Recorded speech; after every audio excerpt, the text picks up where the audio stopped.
The soft hum of jazz filled the air as Xolani Michael stepped into the Contemporary art gallery in downtown Manhattan. Her dark eyes scanned the room, taking in the bursts of color and emotion splayed across each canvas. The lighting was soft golden and flattering, just the kind of ambiance that allowed her to disappear into the art without anyone noticing her. Dressed in a flowing emerald green dress that hugged her curves and flattered her deep brown skin, Zolani looked radiant. Her long, curly hair framed her face like a crown, cascading down her back, though lately, even brushing it had become tiring. Still, tonight was her night, to be surrounded by beauty and escape. From the sterile hospital walls, the whispered condolences, and the stares filled with pity, she walked slowly, carefully examining a painting of a stormy ocean. The waves crashed violently, yet there was something peaceful in the chaos, something that mirrored her soul. Then a sudden collision. A warm body bumped into her shoulder, nearly making her lose her balance. "Oh, I'm so sorry. Are you okay?" came a deep, husky voice. Zolani turned, surprised, and looked up into the blue eyes of a tall, light-skinned man with tousled brown hair and a flustered smile. He was dressed in a tailored navy suit that hinted at both wealth and effortless style. "I wasn't watching where I was going," he said, holding her elbow to steady her. "It's fine," she replied, stepping back instinctively. He lingered for a second longer than necessary, then let go, but his eyes didn't leave her face. "I'm James," he said, holding out a hand. "James Robert." She hesitated, then shook it politely. Zolani, he repeated slowly, as if tasting the name. "Beautiful name. Beautiful woman." Her expression remained neutral, offering only a polite smile. Compliments, small talk. It was all noise she had learned to tune out. "You into art?" he asked, nodding toward the painting she'd been admiring. "Yes," she answered. "Some pieces speak louder than words." James looked at the canvas with genuine interest, then back at her. "Funny, I was thinking the same thing. That painting, stormy, intense, feels personal, doesn't it?" Zolani gave a small nod, surprised by the depth of his observation.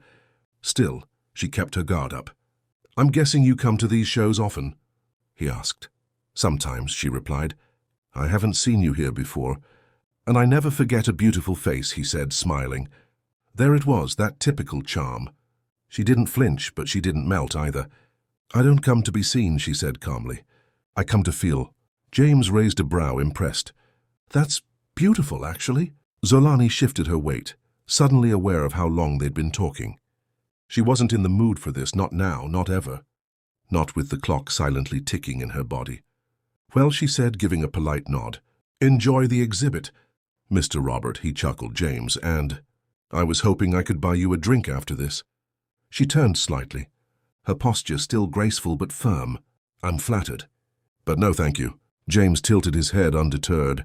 "May I ask why?" "You may," she said, then paused. "But you won't get the answer you're looking for." And with that she walked away, her heels tapping quietly on the gallery floor. Back at her modest apartment, Zolani sat on the edge of her bed, slowly removing her earrings. The silence was her favorite part of coming home. No nurses, no machines beeping, just the gentle hum of her essential oil diffuser and the subtle ache in her chest. She walked to the bathroom, caught sight of her reflection and sighed. Her skin still glowed, and her smile when she forced one was as radiant as ever. But she could already feel the changes, fatigue, the heaviness in her limbs, the quiet battles her body was losing behind the scenes.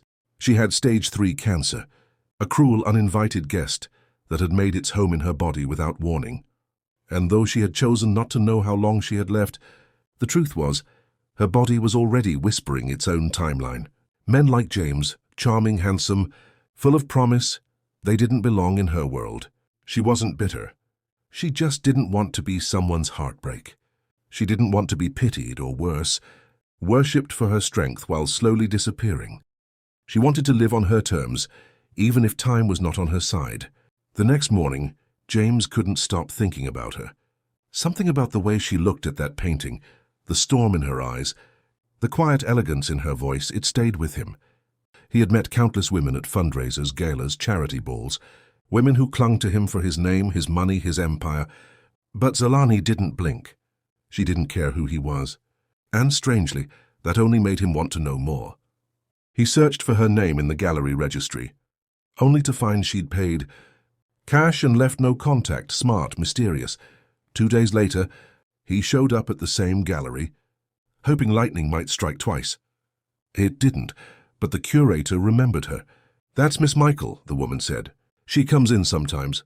Keeps to herself. Brilliant artist, though. Used to show her own work a few years back.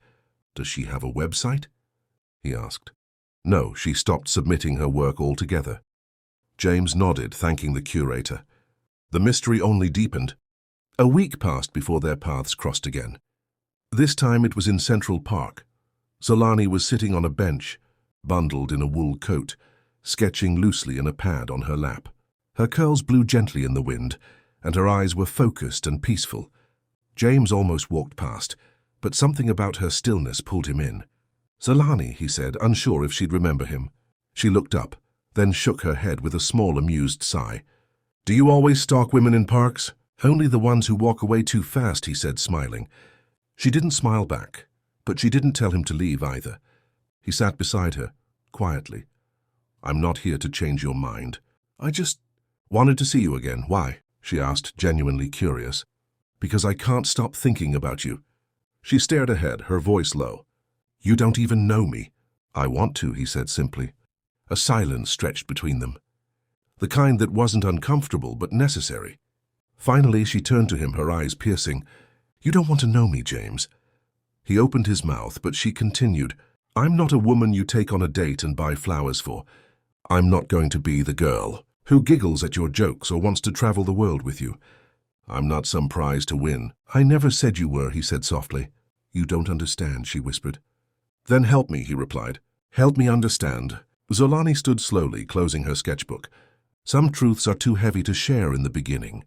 "Then let's start with the light ones," James said, standing beside her. She looked at him, really looked at him. And for the first time in a long while, she didn't see pity in someone's eyes. Just curiosity, compassion, and something terrifying, hope. She started walking. James followed, keeping pace beside her. No promises. No expectations. Just two people walking under the late afternoon sun. The chilly breeze of early spring swept through Central Park as Zolani and James walked side by side. Not saying much, but somehow speaking volumes. There were no grand declarations or flirtatious banter, just the quiet rhythm of footsteps on gravel, and two hearts trying to find footing. James stole occasional glances at her. The wind tousled her curls, and her hands remained tucked deep into her coat pockets. She wasn't giving anything away, but she wasn't walking away either. That, he thought, was progress. "Do you come here often?" he asked gently. She nodded. "It's peaceful. Feels real. I like that," he said. "The city can be too much sometimes, loud, chaotic, false." She looked at him, curiosity flickering in her gaze. "Says the billionaire?" James laughed softly. "Exactly. That's why I know it's true. Sometimes I have to escape the noise just to remember who I am." She didn't respond, but her silence wasn't cold. It was thoughtful. They walked until they reached a bench near the lake. Zolani sat first and James followed. She stared out at the water, her mind clearly drifting somewhere he couldn't reach. "I want to be honest with you," he said, suddenly breaking the moment. "I'm not here to chase something casual. You intrigue me, Zolani. I feel drawn to you. And I know you're guarding something, but I'm willing to earn your trust." Her shoulders stiffened slightly, but her voice was calm. "James, I appreciate your sincerity, but I'm not available. Emotionally." He looked at her intently. "I don't need a label. I don't even need a date. Just let me get to know you. Let me walk beside you like today." She shook her head gently. "And when you find out what I'm hiding, what then? You'll walk away like the others did." His brow furrowed. "What others?" She hesitated, then exhaled deeply. "The ones who tried. Who said they'd stay? Who said the right things? But when I opened the door and showed them the reality, they couldn't handle it." James's voice lowered. "Let me see the reality. Don't decide for me." Her eyes locked with his. "I'm not doing it for you. I'm doing it for me." Silence. Then she stood. "Good night, James." Before he could respond, she turned and walked away, elegant, steady, distant. 3 days passed. James didn't call, he didn't have her number. But he thought of her constantly. He replayed their conversation like a song stuck on loop. There was something underneath her calm exterior, an ache, a truth she wasn't ready to share. He didn't want to push, but he wasn't going to vanish either. At 4 p.m. on Friday, Zolani was in her oncologist's office, seated across from Dr. Reynolds, who wore his usual calm but cautious expression. She hadn't asked about her prognosis in months, and today wasn't any different. She didn't want to count the days. She just wanted to live them. "Your blood counts are low," he said, "but you're stable. The new treatment plan is optional at this point. You can continue, or you can explore alternative routes." Zolani crossed her arms. "I'm tired, Doc. Tired of the chemicals, the nausea, the pain. I want peace. If that means going natural, I'll do it." He nodded slowly. "We'll support you either way. But Zolani, you should consider telling your loved ones. Let someone in." "I have no one," she said flatly. "And that's by choice." The doctor sighed. "You're strong, Zolani, but even the strong need softness sometimes." She didn't respond. Instead, she stood, thanked him, and walked out. The following day, she was back at the art gallery. It was quiet. Just a few patrons scattered around. She wore a beanie to hide her thinning hair and a thick scarf around her neck. She felt weaker than usual, but the gallery always gave her peace. She was admiring a painting of a single flame flickering in darkness when she heard a familiar voice. "Still drawn to storms and fire, I see." She turned, and there he was, James, hands in his coat pockets, soft smile on his face, eyes calm but determined. "You again?" she said, lips twitching in a smile. "I miss this place," he said casually. "And maybe I was hoping you'd be here." She shook her head, but the warmth in her chest betrayed her. "You don't give up easily." "No, why?" she asked, voice low. He stepped closer, but not too close. "Because there's something about you, Zolani. Something that pulls me in, and I don't want to pretend it doesn't." She stared at him. Then slowly she exhaled. "Fine," she said. "You want the truth? I'll give it to you, but you won't like it." He didn't flinch. "Try me." She took a deep breath, then led him to a quiet bench near the rear of the gallery. The air felt heavier now, thick with truth. "I have cancer, James." The words dropped like stones between them. "I've been fighting it for over a year. I don't know how much time I have left. I asked my doctor not to tell me. I don't want numbers. I don't want sympathy. I just want to live." "What's left of my life?" James stared at her, his face unreadable. "I didn't push you away because of fear," she continued. "I pushed you away because I didn't want to be your tragedy. I didn't want someone to stay out of guilt or pity. Every man I told before you walked away. They couldn't deal with it. I don't blame them. But I decided it's better to be alone than to become someone's sorrow." Still, James said nothing. She stood, ready to leave. "Now you know. And if you're like the others, you'll walk away. And that's okay." He stood too, reaching for her hand.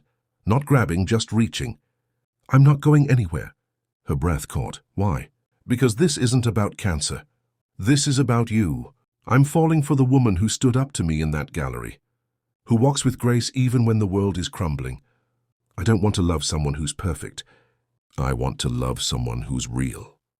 And you, Zolani, you're the realest person I've ever met." Tears welled in her eyes, but she didn't let them fall. "You don't know what you're signing up for." He smiled gently. "Then teach me. Let me be part of the fight." Zolani finally let the tears fall. For the first time in a long time, she wasn't scared of being seen. That night, James cooked for her in his penthouse kitchen, a simple vegetable stew, followed by herbal tea. They ate in comfortable silence, surrounded by soft jazz and flickering candles.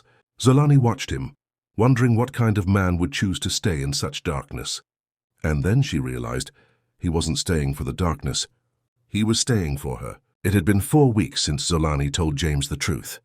4 weeks since she laid herself bare, cancer, fear, pain and all, and he hadn't flinched. She waited for the distance to come, the excuses, the soft retreat of someone who meant well but couldn't handle the weight. But instead, James grew more present. Every day he showed up, sometimes with flowers, sometimes with tea, sometimes with silence, but always he came with patience. And slowly the wall around Zolani's heart began to crack. On a Wednesday afternoon, she was curled up on his couch, wearing one of his oversized sweatshirts. Her body ached from the herbal therapy, and the fatigue that had grown, heavier with each passing week.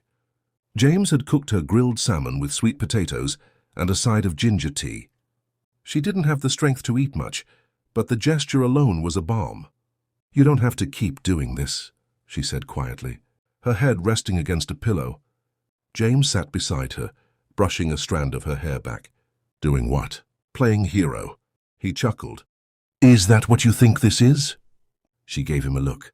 "Come on. You could be anywhere, on a yacht, in Italy, at a gala with models.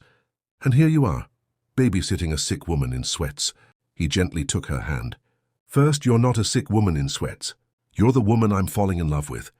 Second, I don't want the yacht or Italy or the models. I want this, you, all of it." Her eyes filled and she turned away quickly, ashamed of how easily his words undid her. She didn't want to believe him, but her heart was beginning to rebel against her logic. "You know this could end in heartbreak, right?" "I've been through heartbreak before," he whispered, "but never something this worth it." One rainy afternoon, Zolani asked James to take her for a walk.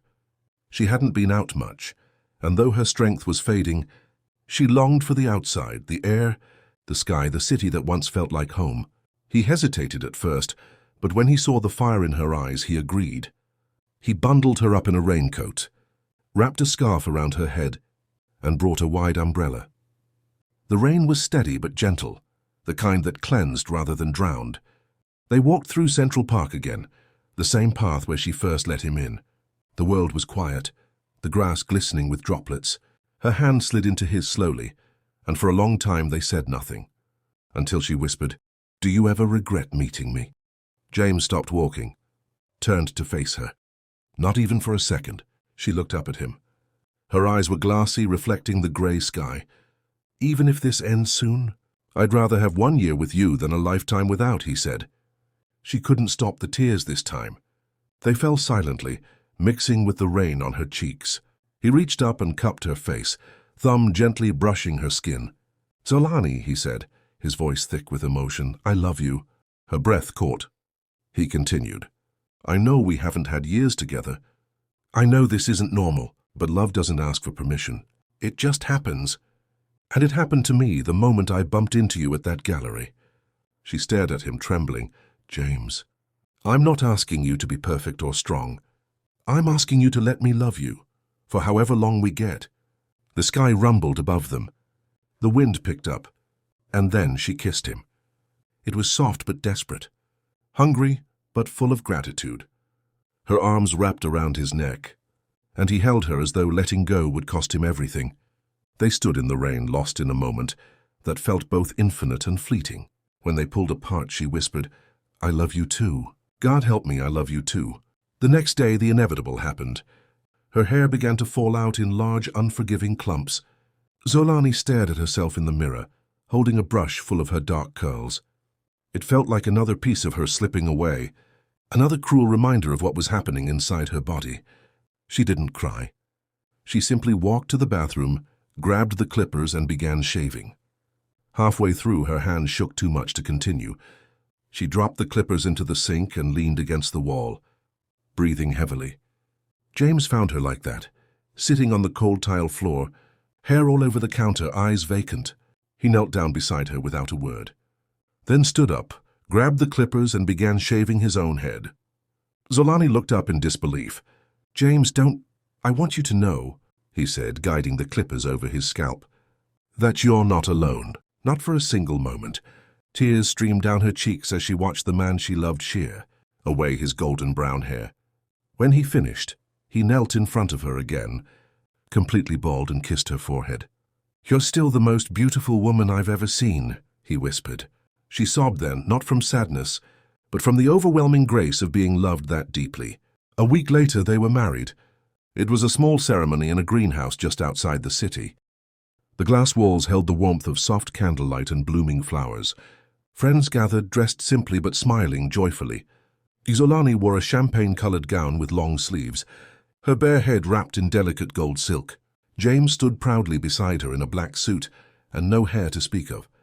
They exchanged handwritten vows. Hers were shaky but fierce. "I never wanted to love again. Never wanted anyone to suffer because of me. But you, James. You refused to let me walk alone, and now I don't want to walk without you." He smiled, eyes glistening. "I vowed to love someone someday," he replied. "I just never knew how much that promise would mean until I met you. Loving you is the best decision I've ever made." Their kiss was soft and slow, tender. There was no reception, no wild dancing. Zolani was too weak to stand for long, but the moment was perfect all the same. James lifted her gently into his arms after the ceremony and whispered, "We'll dance later, when you're stronger." That night they lay together in bed, married, bald, breathless. Zolani touched his cheek and whispered, "You make dying feel like living." He shook his head. "You're not dying, you're fighting." "And I'll fight with you." She fell asleep with her hand on his chest, her heart finally beating with peace. Their first few months as husband and wife were not the kind of honeymoon most people imagined, but for Zolani and James, they were sacred. Every morning he brought her warm herbal teas and a kiss on the forehead. She would smile even through the fatigue, even through the nausea, even on the days she could barely sit up. They no longer talked about timelines or treatments. Zolani had stopped all chemotherapy a month before the wedding and turned fully to holistic healing, herbal teas, meditation, nutrition, and African ancestral healing rituals. It wasn't a miracle cure, but it gave her peace. James supported every decision. Not once did he question her. Not once did he try to change her mind. He just stayed. Through the vomiting, through the tears, through the days she didn't want to eat or bathe or speak. He held her, bathed her, whispered to her. On her worst days, when death felt like a whisper behind her ear, James would lie beside her and read poetry aloud. His voice was soft, calm, unwavering, like a lighthouse in the middle of her storm. "I didn't know love could look like this," she told him one night, her voice hoarse. He looked at her, eyes heavy with love. "Neither did I, but I'm glad it does." 6 months passed. Zolani had lost more weight. Her skin was paler, her bones more pronounced. But her spirit? Her spirit grew louder. She painted again, filling their apartment with bold, chaotic canvases of color and movement. She wrote poems on sticky notes and hid them inside James's books and coat pockets. He would find one while heading to a meeting. "If you're reading this, I'm still breathing," and another tucked into his sock drawer. "Thank you for choosing me, even when I didn't choose myself." One evening, James surprised her with a getaway to upstate New York, a glass cottage surrounded by trees and fog. It was quiet, peaceful, the perfect escape. They sat by the fireplace that night, wrapped in wool blankets, sipping ginger tea. The flames danced in her eyes. "I want to plant something," she said suddenly. He looked over. "Plant what?" "Life, a tree, a garden. Something that lives longer than me." James hesitated, his heart caught in his throat. "I want to leave something behind that grows." He reached for her hand. "Then let's do it." And they did. The next morning, James bought soil, pots, and seeds from the nearest local farm. Zolani knelt in the dirt with trembling hands, planting basil, mint, hibiscus, tomatoes. James worked beside her. They named each plant like it was a child. She laughed when he named one Zoj, a fusion of their names. By the time they returned to the city, something had shifted. Zolani was still tired, still sick, but she was lighter. There was a glow in her eyes that even the illness couldn't steal. Another 3 months went by. She went for a blood test at Dr. Reynolds' insistence. James waited in the car, fingers drumming the steering wheel, stomach twisting in knots. When she came out, her face was unreadable. He opened the door. "Well, they said they'd call in a few days." He exhaled slowly and kissed her hand. "We're not waiting on numbers. We're living either way." She leaned into him, grateful for his calm. But 2 days later, the call came. She answered it in the kitchen while James was making breakfast. Her eyes widened. She sat down, silent. James turned the stove off, heart pounding. She looked up at him with tears in her eyes. I'm cancer-free." He froze. "What?" "The scans, the blood work. It's all clear." "They don't understand it." They called it spontaneous regression. Maybe the herbs helped. Maybe it was just meant to be. But it's gone. James dropped the spatula and ran to her, falling to his knees and wrapping his arms around her waist. He pressed his face into her stomach, shaking with quiet sobs. She cradled his head, fingers trembling. "I didn't think I'd see this day." she whispered. He looked up at her, eyes swimming. I did. I never stopped believing. News spread fast among the few friends and family who had quietly supported them. The woman who was supposed to be fading was now blooming. Slowly, steadily, Zolani began regaining strength. Her appetite returned. Her hair, fine soft curls, started to grow back. Her cheeks filled out. Her laugh came more often. She went back to the gallery, where it all started, and donated one of her paintings for charity.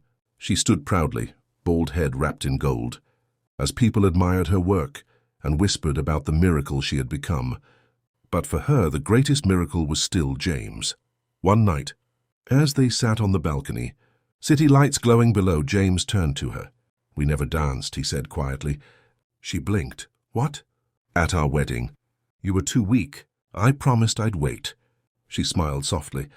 You still want that dance? He stood and offered his hand. With my whole heart. She hesitated, then stood, placing her hand in his. He played a soft tune on his phone, Sam Cooke's You Send Me, and they swayed under the moonlight. Her head rested against his shoulder. Their bodies moved slowly, tenderly, like they were learning each other all over again. Tears slipped down her cheeks, but this time they were tears of joy. You saved me, she whispered. No, he murmured, his lips brushing her forehead.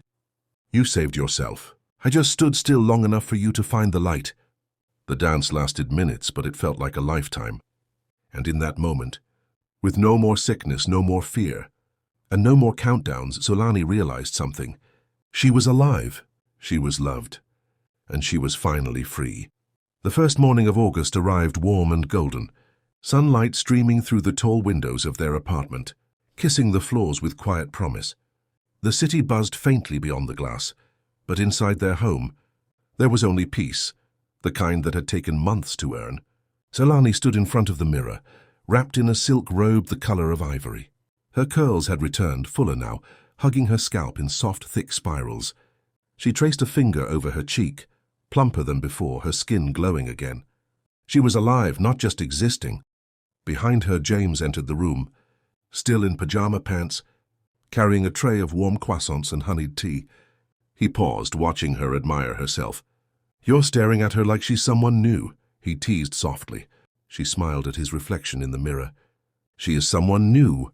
He set the tray down on the nightstand and came to stand behind her, wrapping his arms around her waist, resting his chin on her shoulder. I love this version of her, he whispered. She closed her eyes, leaning into him. I almost forgot who I was. You never forgot, he said. You just fought so hard to survive, you didn't have time to remember. There was a quiet pause between them, the kind of silence that wasn't heavy, just full. And then James grinned. So, about that dance. She laughed. You and that dance. You promised me. She turned to face him, her eyes shining with mischief. No, you promised me. You said when I was strong enough, we'd have our first real dance. He kissed her forehead. And you're stronger than ever. That evening, he blindfolded her.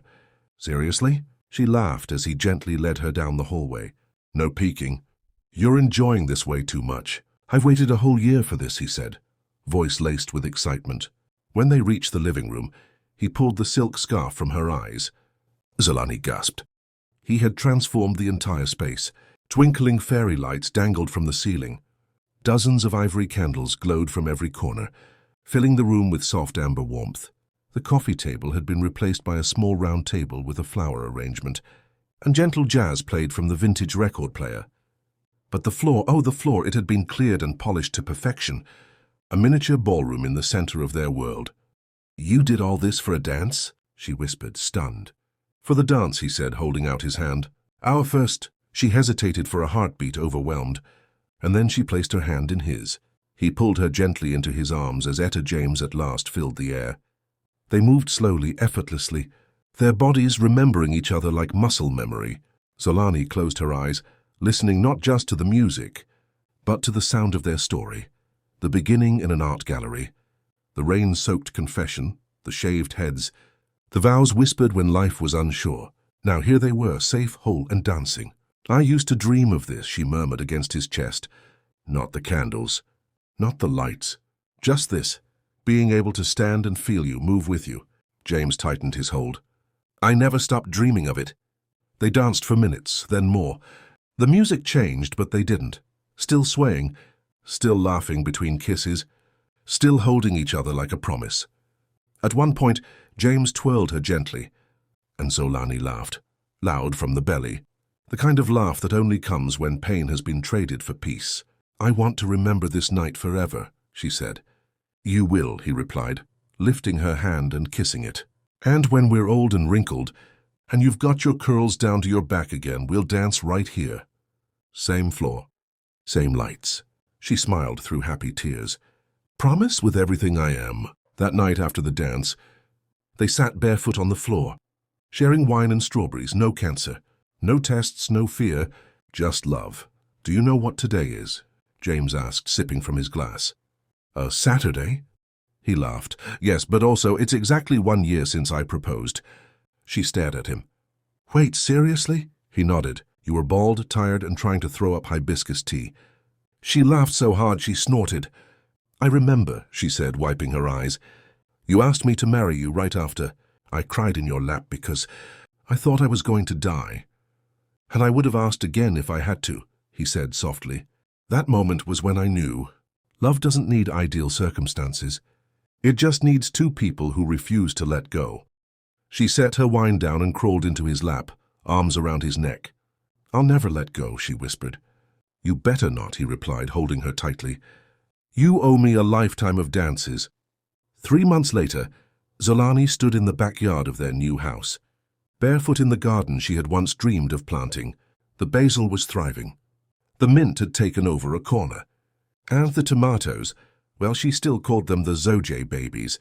James walked up behind her, holding a basket. You ready to harvest these? He asked. She turned, her smile dazzling. Only if you cook them. He wrapped his arm around her waist. Deal. She looked around the Thai garden, what she'd planted in hope, watered in tears and now watched bloom in abundance. And then she looked at James, the man who never flinched, never ran. Who saw her? Not the illness, not the countdown, not the fear, but her. James, she whispered. He turned to her. Yes, love? She stepped closer, eyes shimmering. Thank you for giving me something to live for, even when I didn't think I could. He cupped her face, kissed her softly. Thank you for choosing to live with me. They stood there for a moment, two survivors of a storm that tried to swallow them whole, still standing, still dancing, still loving. And as dusk settled and the sky blushed with color, Zolani leaned into the arms of the man who taught her that even in the face of death, love is still the loudest heartbeat. Years later, when their story was told, a story of love refusing to let go, of hope blossoming amid despair, Zolani and James would remember their first dance, as the moment their lives truly began, the night when they chose love over fear, presence over pain, and each other above all else, and in that choice they found forever. A special thank you to all my incredible viewers. From the bottom of my heart, thank you for being a part of this journey. Your support, your comments, your time, each one means more than words can express. Every view, every like, every share is a reminder that stories truly come alive when they're shared with people who care. You are not just an audience, you're family. And it's because of you that I continue creating with love, passion, and purpose. Your encouragement fuels every story I tell, and your presence brings it to life. You are the magic behind the instrument. So thank you for believing in the magic of true love. I see you. I appreciate you. And I'm so grateful to have you here. With love and endless gratitude, Vintage Mike Tales.